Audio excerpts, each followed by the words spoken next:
not the contractors. It is the president who holds the power and the trust of the nation. Corruption has been allowed to flood every agency of this government. It is a failure of leadership at the very top. What our president is doing is shifting the blame to others to save himself. The police and armed forces stand with the people, not with the powerful.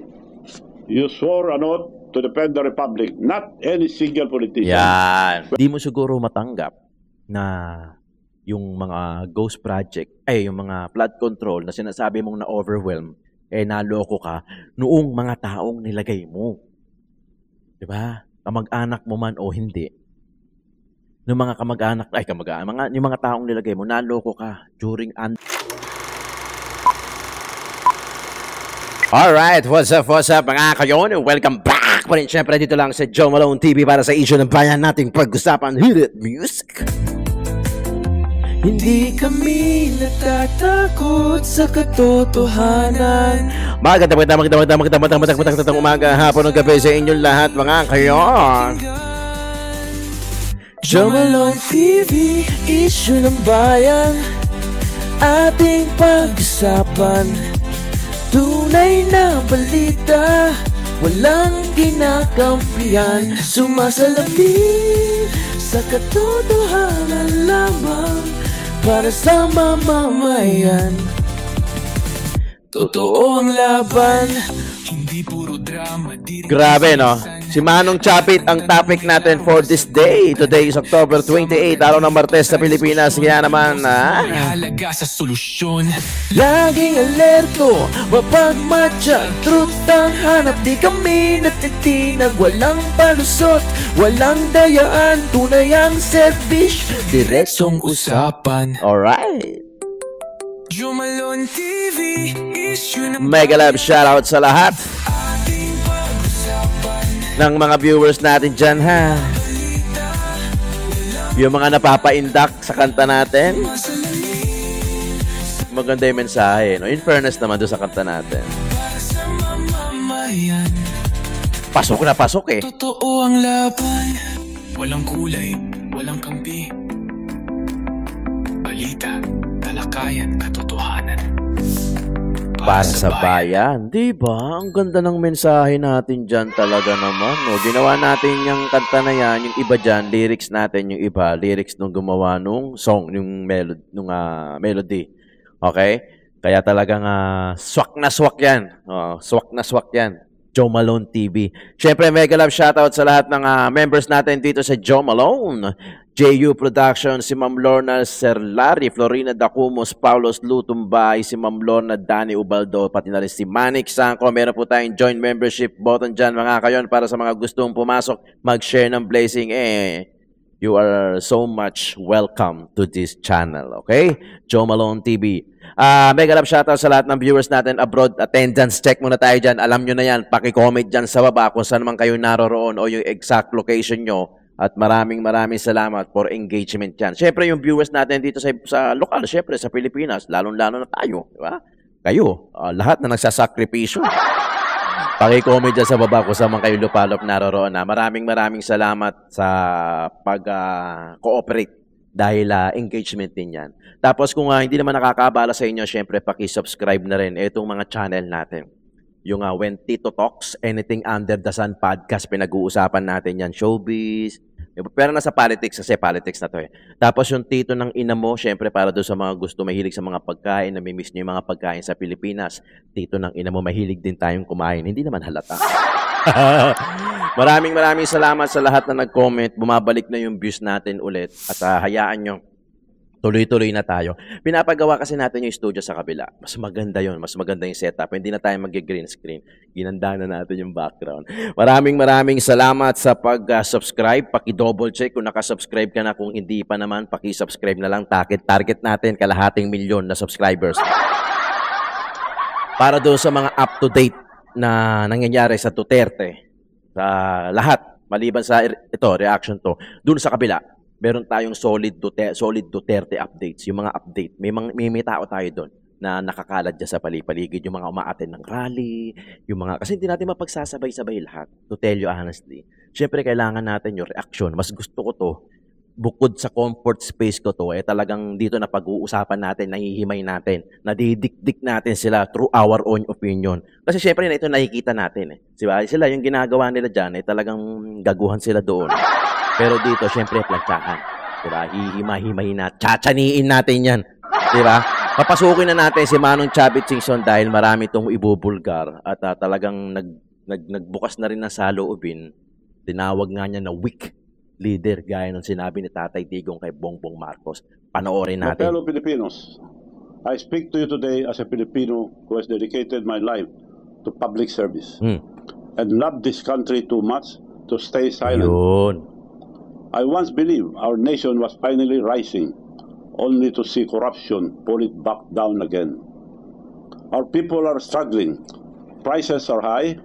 There is flooding everywhere and billions are being lost to corruption. Totoo yan. This flood control scandal is the biggest corruption scheme I have witnessed in my entire life, having seen 8 presidents lead this nation. This is an obvious, well-orchestrated scheme created by this administration to exploit the country's national budget for personal gain. Well-orchestrated di ba? Well-orchestrated, ibig sabihin talagang pinlano. The floods have only worsened during Marcos Jr. administration. Why? Because there was never a master plan for flood control. Only scattered projects approved anywhere and everywhere. Without coordination, flood mapping studies, or honesty. Worse, our farmers' crops keep getting destroyed because a dike meant to protect the river failed. Yun. Family homes continue to be washed away by flash flood, and our children, the poor, and the entire nation is paying this price. Sobra Sobra ngayon. To tell you honestly, sobrang sobra. The BBM administration has invested ₱500 billion in flood control alone. 500 billion More than 9,800 flood control projects have been built. But why do the floods keep getting worse? Huwag ko naman ganyan, Manong Chavit. Na-overwhelm lang. Let us speak plainly. Yeah. Public funds are not released easily. There is a process. And at the very top of that process sits one man, the President of the Republic of the Philippines. Yari ka ngayon. Every year, before Congress sees any line item, the President reviews and approves the National Expenditure Program, NEP. the NEP. That is the master plan of where our money will go. Without his signature and approval, it cannot move forward. The Department of Budget and Management, or DBM, then prepares and releases the funds with the President's approval. The Department of Public Works and Highways, DPWH, who also takes orders from the President, implement the project. These are not independent agencies. They follow the President's direction and instruction. And when Congress debates the budget and send it back to Malacanang, who signed it into law? Yon. The President himself. He approves the General Appropriation Act, or GAA, with full knowledge of its content. Unless So hindi mo when the binasa. Congress and Senate inserted 450 billion in public work funds and Marcos Jr. vetoed only 29 billion, it means he personally reviewed the remaining 421 billion pesos in infrastructure. It is also means he conferred with his first cousin Speaker of the House of Representatives, Martin Romualdez. He also chairs the Cabinet Cluster of Disaster Preparedness and Infrastructure, which means he should be leading the creation of a genuine, science-based national flood control plan.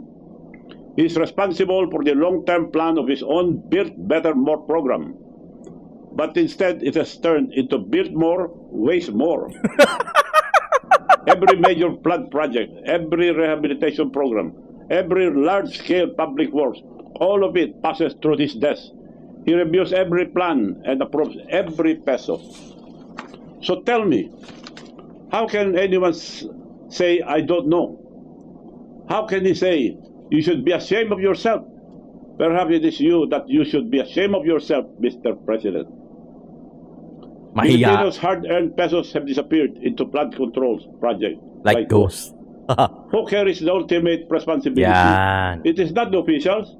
not the engineers, not the contractors. It is the president who holds the power and the trust of the nation.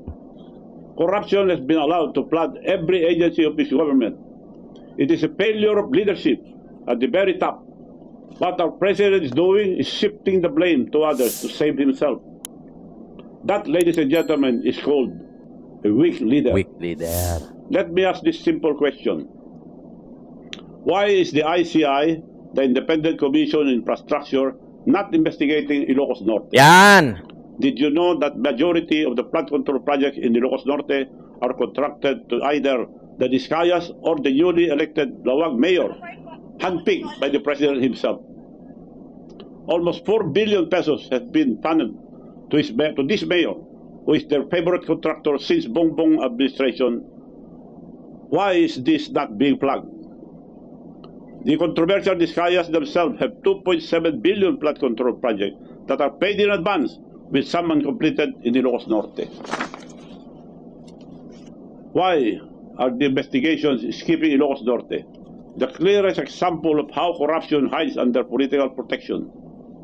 If he is doing this in his own province, then there is no doubt he is doing this to the rest of the country. I challenge you, Mr. President, to order your so-called independent body, the ICI, to begin this probe in your own province of Ilocos Norte. Prove credibility first before diverting blame to others.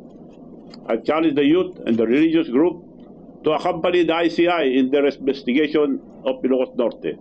I urge the public to call out the engineers and contractors in Ilocos Norte to stop protecting the mastermind. Look at how they will spin the story and try to silence me. The so-called plunder case they filed against me is a baseless complaint, a political weapon meant to destroy me because I have chosen to speak the truth about corruption at the highest level. If there is any truth to any accusation against me, I am willing to go to jail. I am a man of one word. Yeah. The complainant of this plunder case, Attorney Tilly Cordero, who has a record of being suspended for 6 months by the Supreme Court for violation of the Code of Professional Responsibility, or CPR of lawyers. She even came to my house asking for money, proof of pictures which I will post publicly. She is the first cousin of the mayor I defeated in Narbacan, Mayor Eduardo Zaragoza, the most corrupt mayor that Ilocos has ever had. For 33 years that he and family were mayors, there has been no progress, no new municipal building, no new market, and barely any infrastructure except ghost project. This mayor even had ghost farmers to convert public funds to the mayor's pocket. In my barangay Sorbec alone, they appropriated 9 million pesos for the benefits of 65,000 ghost farmers, while the official registered farmers are only 80, with the whole population of Narvacan being only 44,000. I filed that case 10 years ago, but the Ombudsman has not even touched that very blatant case up to now.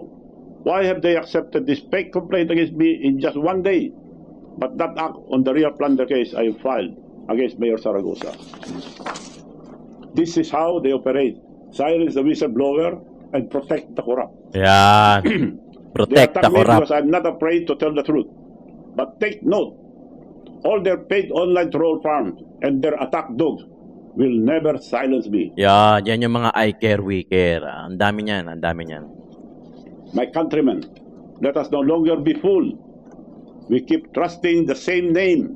We are told that Ferdinand Bongbong Marcos Jr. will redeem the Marcos corruption course of the Filipinos.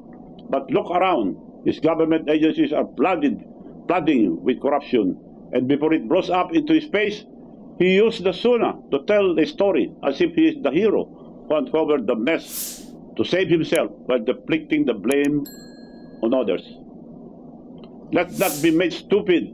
How many times must we let the same family treat our country like their personal piggy bank?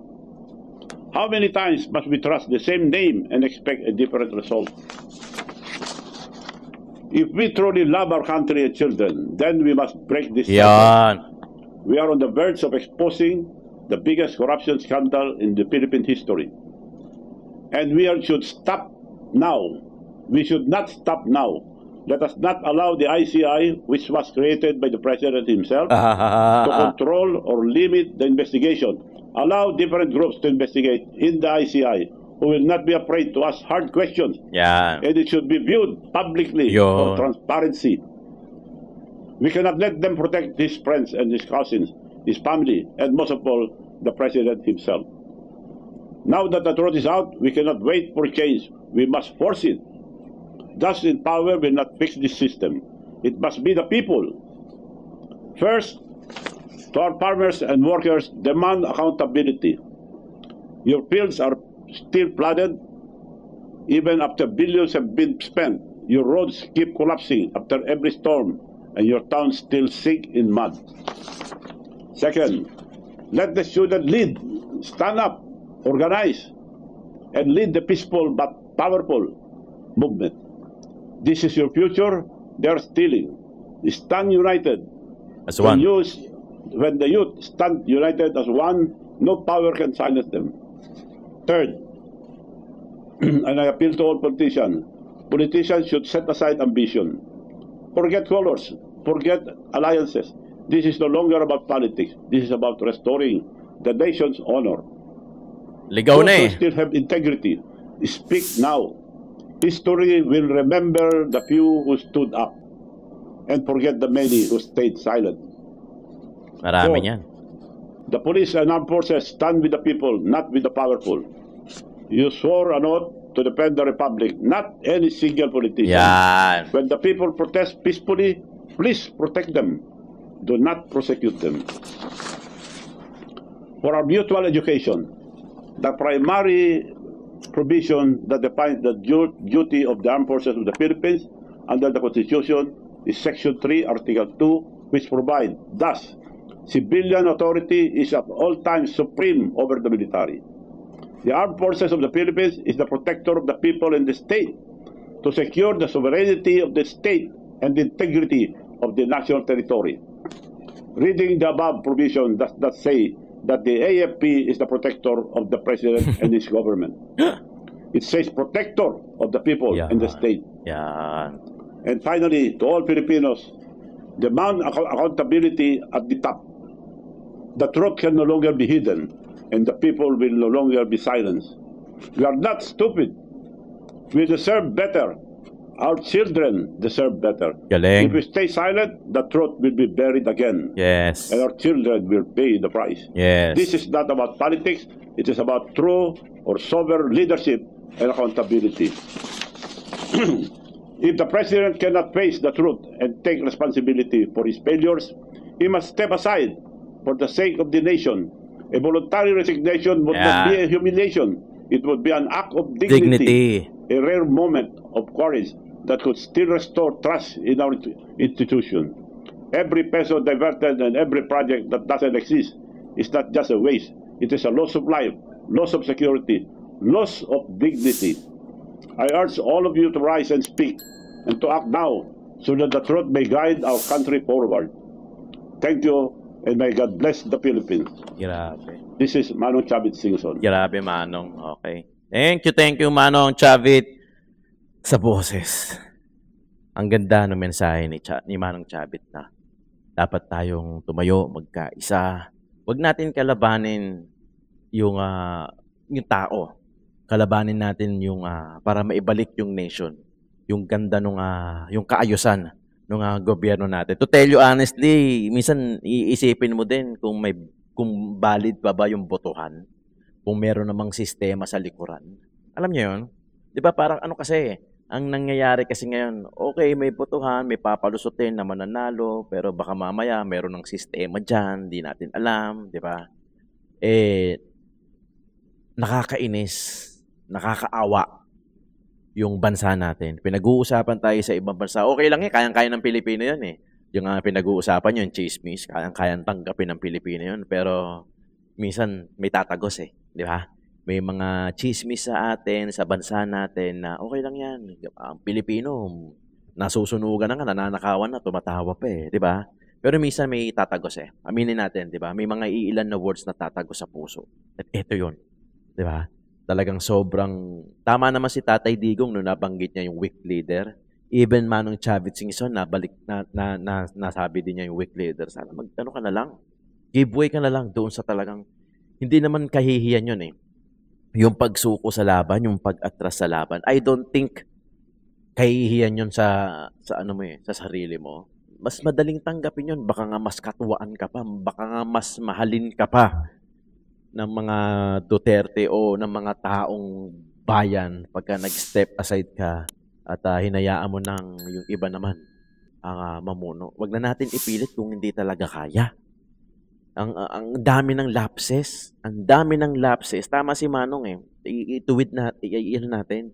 Wag tayong ma-intimidate. Wag tayong manahimik.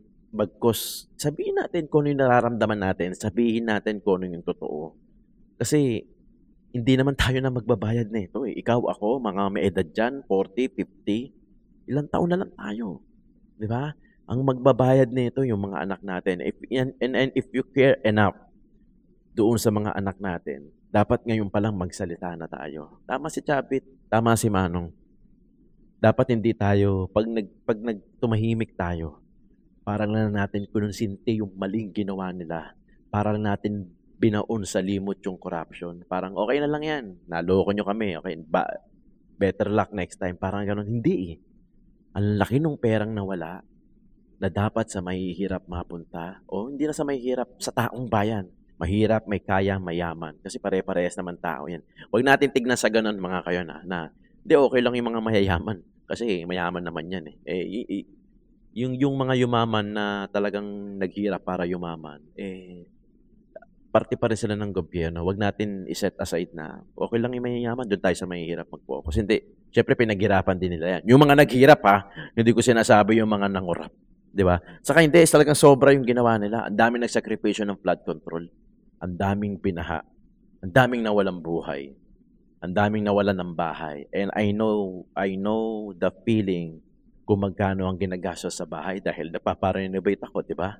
Nagpaparenovate ako. Talagang ang tagal nga ng renovation. Actually, ang tagal ng gawa ng bahay ko. Parang nasa 7 taon na eh.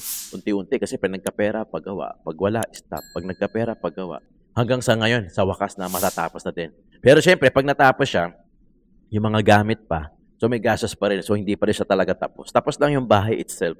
Pero yung mga gamit, hindi pa. So mahirap eh. Tapos tatangayin lang ng baha, masisira lang. Siyempre nakakapanglumo yun. Although temporary lang naman yung mga bagay-bagay na siyempre mas importante pa rin ang buhay. Pero siyempre pinaghirapan din ng tao yan. And I agree with Manong Chabit Singson na kung hindi mo kaya, naloko ka sa under ng administrasyon mo, naloko ka ng mga tao mo, ng pinsan mo, ng mga taong pinagkatiwalaan mong nilagay. Kasi imposible kasi na matitignan mo lahat yan. Maglalagay ka talaga ng tao. Delegation, tawag doon, delegate eh. Parang business lang yan. Hindi pwedeng ikaw din magluluto, ikaw magkakashare, ikaw servidora, ikaw magungulekta, ikaw magbabas out. Hindi pwede. Siyempre may tao tayong nilalagay, di ba? Ganun din sa pagiging pangulo. Siyempre, di naman ako pangulo eh. Di naman ako naging presidente. Naging president ako nung college. Pero delegation yun eh. Maglalagay ka ng taong pinagkakatiwalaan mo para gawin at mapadali yung trabaho. Yung goal. Yung goal. Hindi mo siguro matanggap na yung mga ghost project, yung mga flood control na sinasabi mong na-overwhelm, naloko ka noong mga taong nilagay mo. Diba? Kamag-anak mo man o hindi. Yung mga kamag-anak, yung mga taong nilagay mo, naloko ka under your term eh. Under your administration. Nakakaya, hindi mo matanggap. Tapos sasabihin nila, ikaw lang yung kauna-una na nagpa-investigate ng DPWH. Siyempre gagawin mo na yun eh. Dead end na eh. Di ba? Dead end na. Ang dami nang naglabasan na kesyo ganyan, kesyo ganon. In short, ang daming palpak doon sa termino mo. I'm sorry to say, pero hindi. Hindi sorry. Hindi sorry yung tamang termino. Opinion ko to, channel ko to, hindi ko pinilit yung mga viewers ko na maniwala sa akin. In fact, sinasabi ko pa nga sa mga viewers ko, tara, himahimayin natin, alamin natin yung katotohanan, pag-usapan natin yung issue. Hindi ako nagdudunong-dunungan dito, pero lahat tayo nag-o-observe. Lahat tayo apektado. Taxes natin apektado. Lahat tayo biktima. Lahat tayo naloko. Lahat tayo kinuwaan ng pera, lahat tayo ginago. district engineer man, ghost project man, DPWH man, departamento man, kahit sino man, lahat tayo ginago. Lahat tayo niloko. Hindi naman tayo nagmamalinis na amdan ng kay Duterte, walang korupsyon. Siyempre meron din. Hindi naman mawawala yan eh. Kung ikaw naniniwala ka pa na mawawala yung korupsyon, putya, pare ang hirap niyan. Ang hirap niyan. Wag hindi tayo tulongges. Hindi mawawala ang korupsyon. Hindi nagmamalinis ang mga Duterte during their term, I think, sa palagay ko. Merong korupsyon din. Hindi nga lang ganito kalala na para tayong ginagagong bata. Alam mo yon, yung inuuto ka pa, di ba? Bigyan kita ng lollipop, sama ka sa akin, di ba? O kaya yung, akin na yung yung barya mo. Yung barya niya, kunyari, worth 100. Akin na yung barya mo, bigyan kita ng 20. Ito, isang buo, malaki to. Di ba parang ganun? Na parang ginagago pa tayo harap-harap.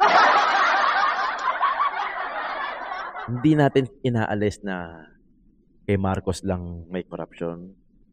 Lahat meron naman. Sige na.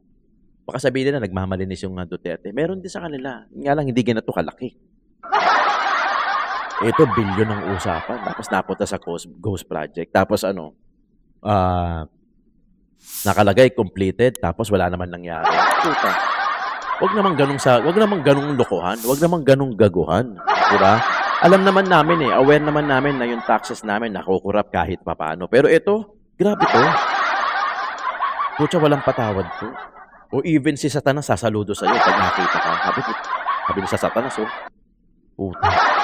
Lupit mo. You're the man. Parang gusto mo ng palitan si Satanas. Diba? Pero mo, bilyon na ninakaw mo pero hindi ka pa rin makontento. Puta. Sabi ni Satanas, saludo ko sa'yo. You're the man. Diba? Gago ang puta. Hindi, ano yun Ganon sila ka-greedy. Talagang kumuno yung baksak. Sa tingin mo ba, pupunta pa yun ng langit? Sumasaludo nga si Satanas. Sumasaludo nga si Satanas pag nakakasalubong yung mga yun. Ay na nito, lupit nito, pare. Kwento niya doon sa mga sa mga tropa ni Satanas. Puta pare ito, pare kumuha ng maraming pera yan. Tapos pinagsakripisyo yung mga Pilipino. Tapos hindi pa rin ako kontento. Puta pare, saludo ako dyan. Ang lupit niya, puta na pangalan niya, Bryce. Di ba?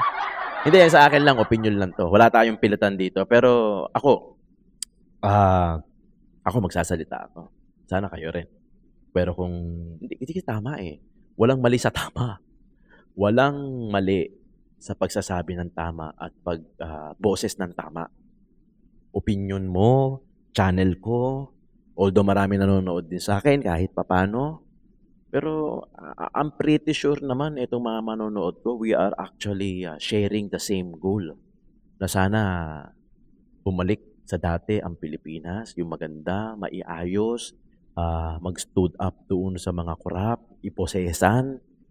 bosesan, himahimayin, pag-usapan, sa ganun pare-parehas natin maintindihan. Dahil lagi ko nga sinasabi na baka ayaw ipaintindi sa atin ng gobyerno. So we keep on asking why.